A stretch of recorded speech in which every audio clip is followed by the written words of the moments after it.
7 days restaurant ചാലഞ്ചിൻ്റെ മൂന്നാമത്തെ ദിവസത്തിലേക്ക് സ്വാഗതം. ഒരു റെസ്റ്റോറൻറ്റിൽ ചെയ്യാൻ പാടില്ലാത്ത ഒരു 3 കാര്യങ്ങളാണ് നമ്മളിന്ന് പറയാൻ പോകുന്നത്. അതിലേറ്റവും ആദ്യത്തേത്, ഒരു പെയറായിട്ട് വന്നിരിക്കുകയാണെങ്കിൽ അല്ലെങ്കിൽ കപ്പിൾസായിട്ട് വന്ന് ആഹാരം കഴിക്കാൻ ഇരിക്കുകയാണ് എന്നുണ്ടെങ്കിൽ വെയിറ്റർമാർ ചെയ്യുന്ന ഏറ്റവും വലിയൊരു തെറ്റ് കുറച്ച് അങ്ങോട്ട് മാറി നിന്നുകൊണ്ട് അവരെ തന്നെ ശ്രദ്ധിച്ചുകൊണ്ട് നിൽക്കുക എന്നുള്ളതാണ്. അത് തീർച്ചയായിട്ടും അത് ഭാര്യയും ഭർത്താവുമായിരിക്കാം അല്ലെങ്കിൽ കപ്പിൾസ് ആയിരിക്കാം, ആരായാലും ശരി, അവരെ ഏറ്റവും അധികം ഇറിറ്റേറ്റ് ചെയ്യുന്നൊരു കാര്യമാണ്.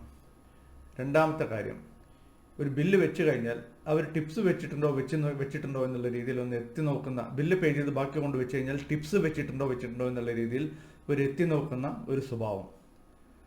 മൂന്നാമത്തത്, അവർ എഴുന്നേറ്റ് പോകുന്നതിന് മുമ്പ് തന്നെ അവരുടെ മുമ്പിൽ വെച്ച് തന്നെ എല്ലാം ക്ലിയർ ചെയ്ത് എടുത്തുകൊണ്ട് പോവുകയും ചിലപ്പോൾ അവരുമായി സംസാരിക്കാൻ നിൽക്കുകയും പേഴ്സണൽ കാര്യങ്ങൾ ചോദിക്കാൻ നിൽക്കുകയും, ഇത് മൂന്നും ചെയ്യാതിരിക്കുക.